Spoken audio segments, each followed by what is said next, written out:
Each country is defined by its own demography, by the lay of the land, by its climate, by its relationships with the neighbors and others, by its religions, by wars that have been conducted, by traditions, and by customs. The aim of the museum, the aim of the activities, is to create an understanding amongst the population proper of these countries and foreign observers that we are of these processes. Tonight's discussion will be titled Popular Imagination. The subject is related to our collection of African popular art.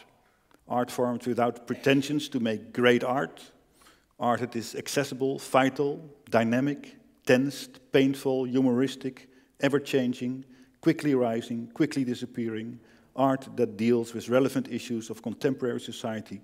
Art that is indeed full of popular imagination, always mixing fiction with a message.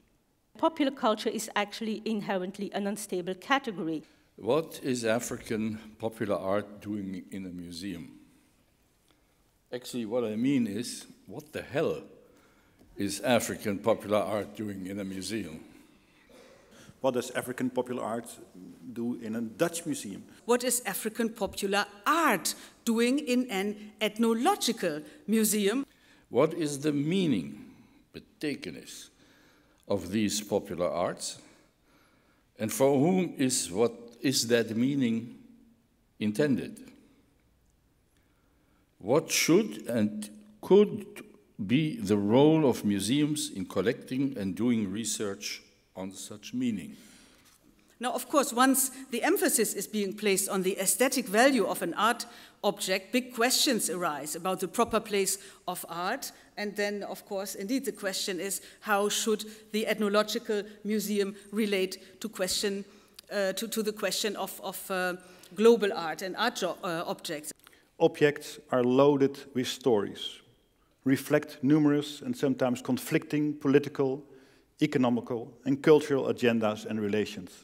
Popular painters and their clients, their customers, in Katanga had a thoroughly pragmatic view of the objects they created and bought.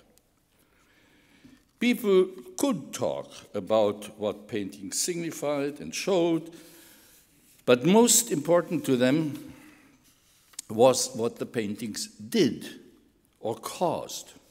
Popular culture is basically the culture of the people, which begs the question, how do you quantify or qualify the people, or how many individuals do you have to have in order to be able to talk about the people? The mission statement of the 70s stated that the museum focused on daily life of ordinary people in the third world. The challenge was how to translate such a vision into visual appealing objects. We also see that industrially made plastic objects have replaced wood objects made by local craftsmen. Various painted portraits came into the collection, introducing a whole new range of theoretical aspects such as presentation and self-presentation, identity and image. When talking about this kind of pieces of popular art, we also need to raise the question of our stance towards it and where to locate a critique of popular art. For popular art is not always nice and something we like, but it can be very edgy and disturbing in many, many ways. If you visit a home now in Kinshasa or in Lubumbashi, by and large, popular paintings are largely absent. And actually screens have replaced them, and by screens I mean television screens, computer screens. The movies emerge in the shadow of Hollywood and Bollywood. They are experimental, they are also scandalizing. So one has to ask, what is the kind of world that is being made through these still and moving pictures? It is a mode of world making that very much discards traditional culture, many of the things we find worth keeping in the museum. Museums, including ethnological museums, have therefore become treasuries. Treasuries. Not only as depositories of priceless objects, but also as institutions that back up the value of objects that have a price and circulate in a market.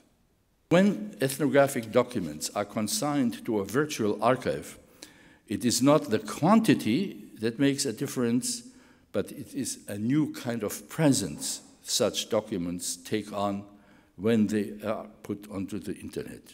No matter how gigantic data banks may become, our abilities of doing justice to the data and producing knowledge will always be constrained by our personal capacity to represent and communicate in teaching and writing knowledge that, on the other hand, our audiences and readers can or want to absorb.